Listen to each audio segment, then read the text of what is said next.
Okay, so you have just gone and you have found the proper form, which I'm just going to go through this tutorial again. You realized again that, okay, let's start over. So you have the proper form up for your unpaid experience.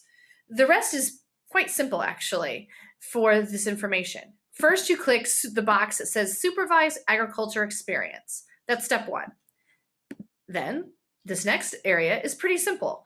Student name. So we'll pretend it's for myself.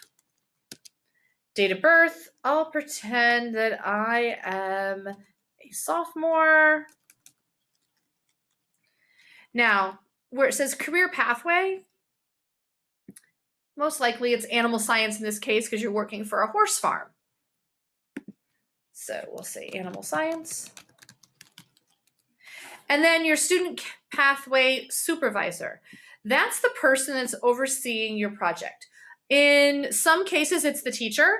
In some schools, it's an advisor in the office. So in this case, we'll say that my teacher is Miss Jones, and she's also my supervisor. So I'm going to put in her name here, Miss Sally Jones. Perfect.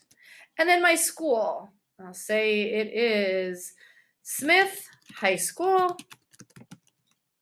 And then you fill in the information such as phone number of the school, email address of the person that's your supervisor, the address of the school. This is all very simple information, not difficult to fill out. City of the school, zip code. Now, this right here where it says school year or summer, sometimes there's different people that may be your supervisor in the summer versus the school year. And but in this case, we're going to assume that the teacher is both the summer supervisor and the winter supervisor for the school year. So we're going to click both boxes. If it was a different person in the summer, we would put in their name right here, and we would click the appropriate box accordingly. So employer name, we're going to say George's Rescue Farm, George's Horse Rescue. See where it says nonprofit documentation attached?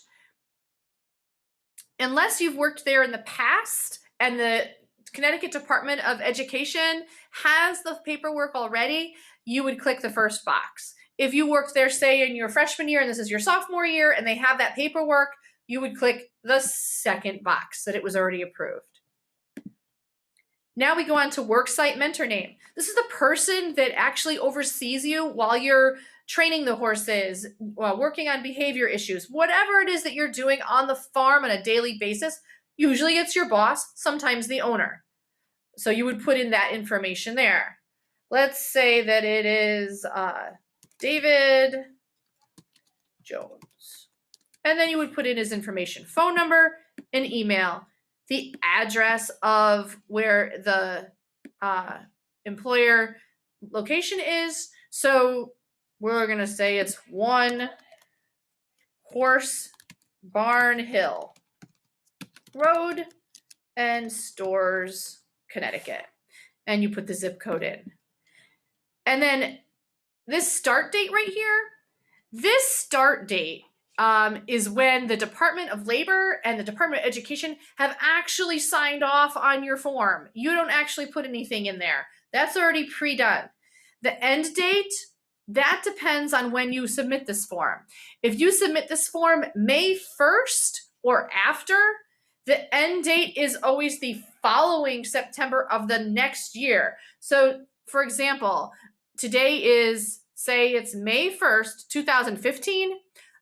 I get to put in here an end date of September 30th, 2016. That's very important because this form now lets you work at that placement facility for an entire year and a half, approximately. Okay, so that's the first page, and we'll move on to the second page in this next tutorial afterwards.